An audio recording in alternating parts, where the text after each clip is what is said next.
Afrika Mashariki yote. Ina branch Dar es Salaam, ina branch Mombasa, ina branch Adidas Ababa na sehemu mbalimbali. Tuna wabobezi wakubwa ambao wako kwa ajili ya kuwasaidia wafanyabiashara, wako kwa ajili ya kuwatetea na kuwaelekeza na kuwapa semina ya elimu ya biashara pamoja na kodi. Tuna wabobezi mahiri ambao ni wakubwa, ambao wamefanya kazi sehemu mbalimbali na wana uzoefu mkubwa. Viva vijana, viva! Viva vijana, viva! Pengine unaweza ukajiuliza leo, nataka kwenda kuanzisha biashara yangu, nianzie wapi kusajili? Nifanyeje? Je, nikienda TRA wakaniambia $1,000,000 nitajuaje kweli hii kodi ni sahihi? Yurash Consultancy ndio wanaosaidia katika masuala yote haya. Tutatoa pia zile brochure kwa ajili ya kuzisoma kazi zetu ambazo kubwa tunazifanya. Tuna wataalamu wakubwa. Mimi ni mbobezi kwenye masuala ya kodi, ni mbobezi kwenye masuala ya biashara, na nimekuwa nikisimamia biashara mbalimbali na kufanya tafiti mbalimbali, lakini pia nimekuwa experience kwa mambo mbalimbali ya kodi na biashara katika sehemu mbalimbali tumeweza kuhudhuria. Na hata tumeweza kushiriki mikutano mbalimbali ya kimataifa, ikiwemo mkutano wa wahasibu Afrika.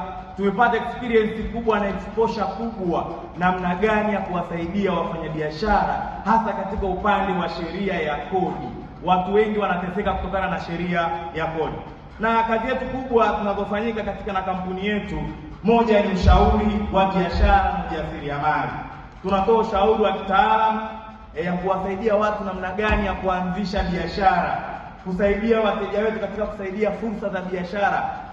Tunapokuja kwako au unapotuambia unataka kufanya biashara fulani, kwanza tunaifanyia utafiti mahali ambapo unataka kuifanya ni sehemu gani. Tukianza na wewe, tunaanza mwanzo hadi mwisho kuhakikisha tunakuwa na wewe kutoka ngazi uliokuwepo na kuendelea mbele. Unataka kufanya ujasiriamali, tutakushauri hapa ni sehemu sahihi au sio sehemu sahihi. Kunakuwa na wakati sasa hivi kuna baridi sana. Atakuja mteja atakwambia mimi nataka kuuza miavuli, wakati kipindi hicho sio kipindi cha mvua. Tutakushauri sasa hivi biashara inakwenda hivi, tunafanya hivi. Na sisi hatufanyi tu kwa sababu ya elimu ya darasani, tunafanya utafiti na experience. Kampuni yetu ina taasisi mbalimbali, ina bakery, ina kilimo, ina hardware, ina biashara mbalimbali ambayo imeianzisha yenyewe, ili inapokwenda kukushauri wewe kuhusu bakery imeshafanya ikajua bakery ikoje. Inapokwenda kushauri kuhusu kilimo, imeingia shambani ikalima ikajua kilimo kikoje. Hatuendi kuzungumza yale maneno tu kwa ajili ya maneno tunajua, tunazungumza kwa experience ambayo tumeipata na kuifanyia utafiti kwa kina. Lakini taasisi yetu mbali na ushauri wa biashara na ujasiriamali, pia tunatoa usajili wa biashara kupitia BRELA. Utajiuliza nitajisajilije kwenda BRELA, nitafika wapi BRELA? Sisi ukija ofisini kwetu pale pale tutakupa cheti chako, kama ni leseni tutakupatia pale pale kwenye ofisi yetu. Tutakusaidia kuanza kuandaa memorandum